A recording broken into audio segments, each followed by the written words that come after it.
జగన్మోహన్ రెడ్డి తెరపైకి తెచ్చిన మావిగన్ concept public లోనికి చాలా వేగంగా దూసుకెళ్తూ ఉండడంతో తెలుగుదేశం పార్టీ మీడియా ఈ అంశాన్ని డైవర్ట్ చేయడానికి శక్తి వంచన లేకుండా శక్తికి మించి మరీ కృషి చేస్తున్నారన్నది చాలా క్లియర్ గా అర్థమైపోతుంది. ఈ 5-6 రోజుల్లో ఎక్కడైనా సరే తెలుగుదేశం పార్టీ వాళ్ళు కానీ తెలుగుదేశం పార్టీ మీడియాలో కానీ అమరావతికి చట్టబద్ధత కల్పించామన్న అంశం ఎక్కడైనా మళ్ళీ ప్రస్తావనకు వస్తుందా? లేదు. మావిగాన్ అంటూ జపం చేస్తున్నారు. నిజంగానే మావిగాన్ అనేది ఒక జోకర్ కాన్సెప్ట్ అయితే ఎందుకు తెలుగుదేశం పార్టీ నాయకులు, మీడియా, ముఖ్యమంత్రి నుంచి నారా లోకేష్ వరకు మొత్తం అనుబంధ వ్యక్తులు, అనుబంధ పార్టీలు అన్ని ఇదే అంశం మీద ఎందుకు దాడి చేస్తున్నాయి? పరిస్థితి ఎలా తయారైపోయిందంటే విజయవాడ, గుంటూరు ప్రాంతంలో వైసీపీ స్థానిక నాయకులు పబ్లిక్ గా ఫ్లెక్సీలు పెట్టే వరకు వెళ్ళిపోయింది మావిగాన్ కు మద్దతుగా. అంటే స్థానికంగా పల్స్ అన్నది పాజిటివ్ గా లేకపోతే ఏ నాయకుడు కూడా ఇలా పబ్లిక్ గా ఫ్లెక్సీలు పెట్టే సాహసం చేయరు. అదే సమయంలో విజయవాడ, గుంటూరులోని తెలుగుదేశం పార్టీ మద్దతుదారులు, ఒక సామాజిక వర్గం వాళ్ళు కూడా ఇప్పుడు జగన్మోహన్ రెడ్డి కాన్సెప్ట్ మీద సంతోషం వ్యక్తం చేస్తూ ఉండడం అనేది తెలుగుదేశం పార్టీకి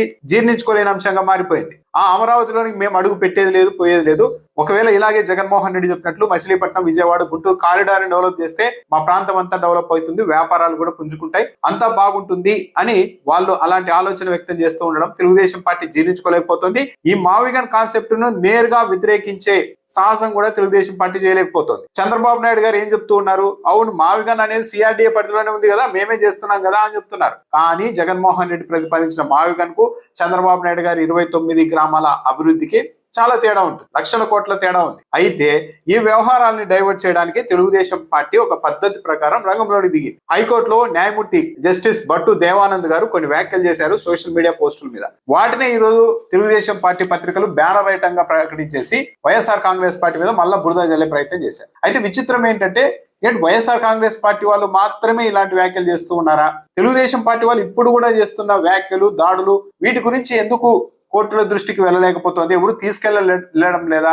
ఈ విషయంలో వైసీపీ వెనుకబడిపోతుందా అన్న అభిప్రాయం కూడా కలుగుతోంది. హైకోర్టు న్యాయమూర్తి జస్టిస్ భట్టు దేవానంద్ గారు చేసిన వ్యాఖ్యలు చూస్తే పోలీసులు నిద్రపోతున్నారు, పోస్టులు పెట్టే వాళ్ళు రెచ్చిపోతున్నారు, సోషల్ మీడియాలో అసభ్య పోస్టుల్ని నియంత్రించలేకపోవడం మీ చేతగానితనమే పోలీసులను ఉద్దేశించి 2029లో మీరు చేయబోయే విధ్వంసం కోసం ఎదురు చూస్తున్నామని ఫ్లెక్సీలు పెట్టారంటే వారికి ఎంత ధైర్యం? అంటే వైఎస్ఆర్ కాంగ్రెస్ పార్టీ కార్యకర్తలు ఒకరిద్దరు అక్కడక్కడ పెట్టారు ఈ ఫ్లెక్సీలు కొద్ది రోజుల క్రితం. దాన్ని ప్రస్తావిస్తూ సీఎంను అవమానించడం అంటే 5 కోట్ల మంది ప్రజల్ని అవమానించడం కాదా అని జస్టిస్ భట్టు దేవానంద్ గారు ప్రశ్నించారు. దాన్ని డైవర్షన్ లో భాగంగా తెలుగుదేశం పార్టీ ఏకంగా బ్యానర్ ఐటమ్ వేసేసింది. సరే, బాగానే ఉంది, జస్టిస్ భట్టు దేవానంద్ గారు చెప్పింది నిజం, సోషల్ మీడియాలో అయితే రెచ్చిపోతున్నది మాట నిజం. సీఎం ను అవమానించడం అంటే 5 కోట్ల మంది ఆంధ్రుల్ని అవమానించడమే అని భట్టు దేవానంద్ గారు చెప్తున్నారు. కరెక్టే. అయితే ఇక్కడ గమనించాల్సింది ఏంటంటే జగన్మోహన్ రెడ్డి ముఖ్యమంత్రిగా ఉన్న సమయంలోనే ఇదే ఏబిఎన్ టీవీ ఛానల్లో జగన్మోహన్ రెడ్డి తల నరికేయాలి అంటూ డిబేట్ పెట్టి తమ్ముడేలు పెట్టారు. మరి ఆ రోజు ఏ న్యాయమూర్తి కూడా ప్రశ్నించింది? బుద్ధా వెంకన్న మేము ఆత్మాహుతి దాడులు చేస్తామన్నారు, కానీ ఎవరు కూడా దాని మీద మాట్లాడింది లేదు.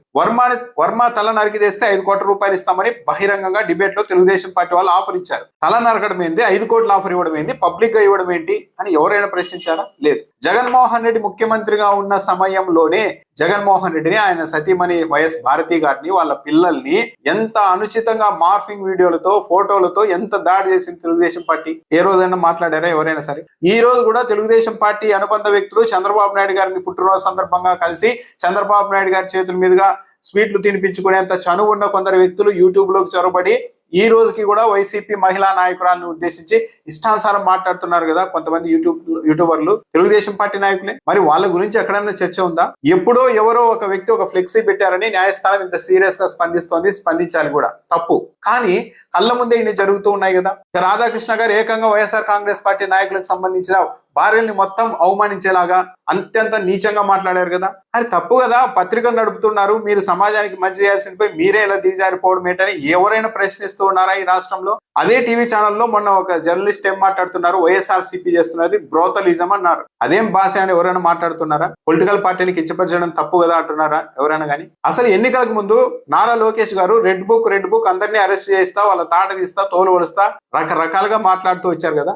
ఏ న్యాయస్థానం అయినా సరే అసలు భారత రాజ్యాంగం అమలయ్యే చోట ఈ రెడ్ బుక్ రాజ్యాంగం ఏంటి, రెడ్ బుక్ ఏంటి అని ఎవరైనా ప్రశ్నించారా? నారా లోకేష్ గారు అధికారంలోకి వచ్చిన తర్వాత కూడా నేను తలుచుకుంటే ఎవరినైనా 5 నిమిషాలు అరెస్ట్ చేయించగలను, అది పెద్ద పనే కాదు అని అన్నారు కదా. మరి ఏ న్యాయస్థానమైనా ఏ మేధావులైనా ప్రశ్నించారా? మీరు మంత్రి అయినంత మాత్రాన మీ ఇష్టానికి ఎవరినైనా ఎప్పుడైనా ఎలా అరెస్ట్ చేయించగలుగుతారు అని ఎవరైనా ప్రశ్నించారా? లేదు. కానీ ఎక్కడో తెలిసి తెలియని తనంలో ప్రతి పార్టీలోనూ మురుకులుంటారు. ఎవరో ఒక కార్యకర్త రఫా అని ఒక ఫ్లెక్సీ పెడితే 2029 తర్వాత మీ విధ్వంసం చూడాలనుకుంటున్నామని ఏదో ఒక ఫ్లెక్సీ పెడితే దాని మీద ఈ స్థాయిలో రియాక్ట్ అవ్వడం అన్నది తప్పు కాదు. కానీ ఈ రోజు టీడీపీ వాళ్ళు ఏం చేస్తున్నారు? నడి రోడ్డు మీద రైల్వే కోడూరులో జనసేన పార్టీ నాయకుడు పోలీసుల చేతిలోని లాఠీ లాక్కొని ఒక మహిళను అత్యంత దారుణంగా నడి రోడ్డు మీద కొడితే దాని మీద కదా న్యాయస్థానాలు ప్రశ్నించాల్సింది. అంత దారుణం జరిగింది, ఏం చేశారు, ఏం యాక్షన్ తీసుకున్నారని ప్రశ్నించాలి కదా. మహిళలకు సంబంధించి రోజుకో ఉదంతా బయటకు వస్తూనే ఉంది కదా. కానీ ఎవరైనా ఈ రాష్ట్రంలో స్పందిస్తూ ఉన్నారా? ఇన్ని పెట్టుకొని కానీ ఎవరో ఒక రఫా అని ఫ్లెక్సీ పెట్టారన్న దాని మీద ఇంత స్థాయిలో చర్చ నడుస్తోంది, బ్యానర్ ఐటమ్ గా రాస్తున్నారంటే ఇదంతా డైవర్షన్ కదా. నిన్న హఠాత్తుగా అచ్చెన్నాయుడు గారు తెరపైకి వచ్చేసారు. ప్రెస్ మీట్ పెట్టి 16 సంవత్సరాల 7 నెలల క్రితం జరిగిన ఉదంతాన్ని ఈ రోజు ప్రశ్నిస్తూ ఉన్నారు. వైఎస్ రాజశేఖర రెడ్డి చనిపోయిన రోజు జగన్మోహన్ రెడ్డి ఎక్కడ ఉన్నారో చెప్పాలంటారు. వైఎస్ రాజశేఖర రెడ్డి చనిపోయిన రోజు జగన్మోహన్ రెడ్డి ఇక్కడే ఉన్నారు అన్నది అందరికీ తెలుసు. ఇప్పుడు షర్మిలా గారు స్టేట్మెంట్ ఇవ్వమన్నా కూడా ఇస్తారేమో. బహుశా ఈ విషయంలో అబద్ధం చెప్పడానికి ఆమె కూడా సాహసించకపోవచ్చు. ఆ రోజు వాళ్ళ అన్న ఎక్కడున్నారో అడిగితే షర్మిలా గారే చెప్తారు కదా. సంతకాలు పెట్టించుకున్నారు జగన్మోహన్ రెడ్డి అని చెప్తున్నారు. రఘువీరారెడ్డి కాంగ్రెస్ నాయకుడు రఘువీరారెడ్డి, తెలంగాణ డిప్యూటీ సీఎం బట్టి విక్రమార్క, ఇలా కొన్ని పదుల సంఖ్యలో కాంగ్రెస్ నాయకులు ఈ రోజు కూడా కాంగ్రెస్ లో మంత్రులుగా ఉన్న వాళ్ళు కూడా చెప్పారు. అసలు ఆ సంతకాల కార్యక్రమం గురించి జగన్మోహన్ రెడ్డికి తెలియదు. ఎవరో కొందరు నాయకులు వాళ్ళుగా జగన్మోహన్ రెడ్డి అయితే బాగుంటుంది నాయకత్వం అని ఆ ప్రయత్నాలు చేశారు. కానీ పాపం అతనికి ఏమీ తెలియదు అని చెప్తారు కదా. ఇంకా మరి ఎవరు చెప్తే మీరు నమ్ముతారు?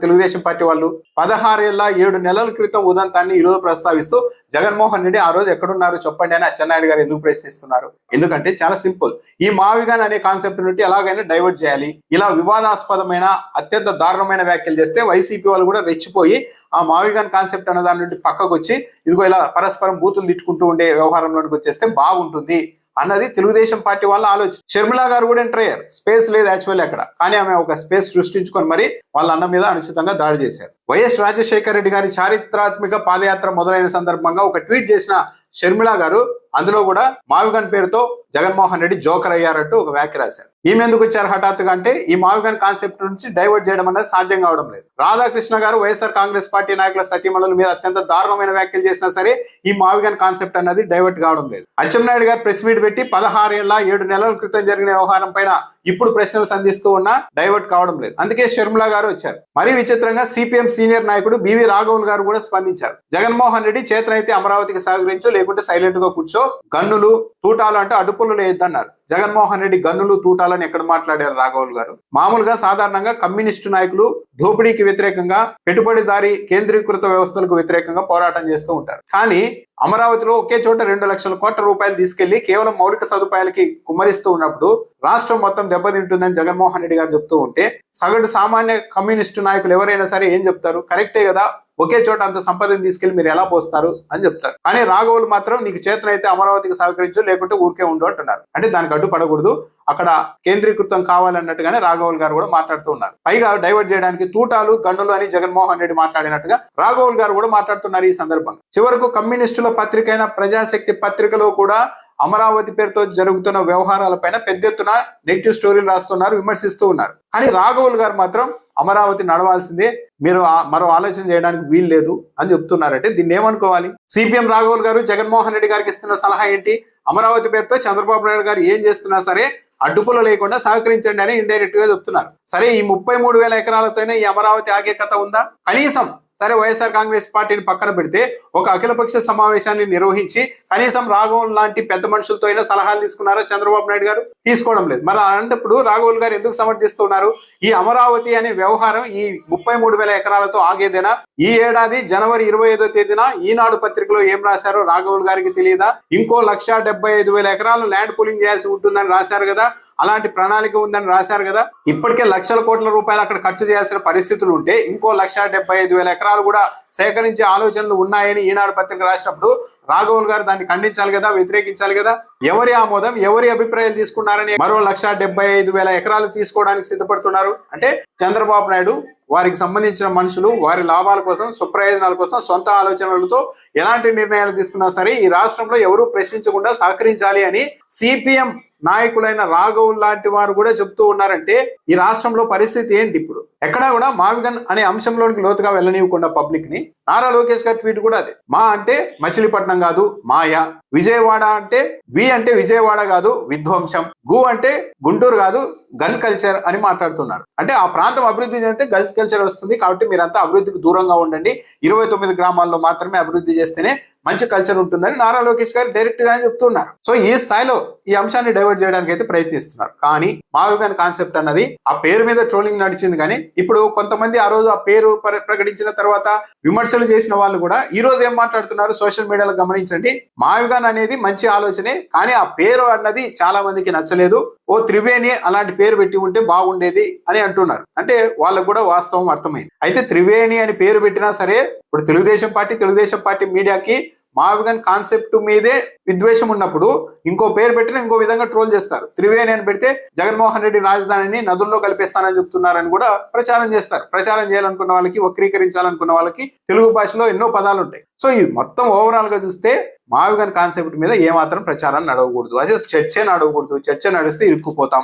ఆల్రెడీ మెల్లగా తెలియకుండానే జగన్మోహన్ రెడ్డి కాన్సెప్ట్ కరెక్ట్ అనే స్థాయికి తెలుగుదేశం పార్టీ వాళ్ళే వచ్చారు, ముఖ్యమంత్రి చంద్రబాబు నాయుడు గారే వచ్చారు. కాకపోతే ఇది కూడా సిఆర్డీఏ పరిధిలో ఉంది కదా, మేము అక్కడే కదా అభివృద్ధి చేస్తున్నది అని చంద్రబాబు నాయుడు గారు చెప్తున్నారు. కానీ సిఆర్డీఏ పరిధిలో అమరావతి ఇటు మావిగన్ రెండు ఉన్నప్పటికీ కూడా అమరావతిలో 29 గ్రామాల్లో వీళ్ళు అంటున్నట్టు అభివృద్ధి చేయాలంటే లక్షల కోట్లు కావాలి. ఒకవేళ ఆ ప్రాజెక్ట్ సక్సెస్ కాకపోతే మరో నవరాయ్పూర్ లాగా మారితే లక్షల కోట్లు నెత్తిన పడుతుంది. అదే మావిగన్ కాన్సెప్ట్ లో రిస్క్ అనేది ఉండదు. జస్ట్ 10-20 వేల కోట్లతోనే వ్యవహారం అంతా ముందుకెళ్తుంది. వెంటనే కూడా ఆర్థిక ప్రతిఫలాలు అన్నవి రాష్ట్రానికి అందుతాయి.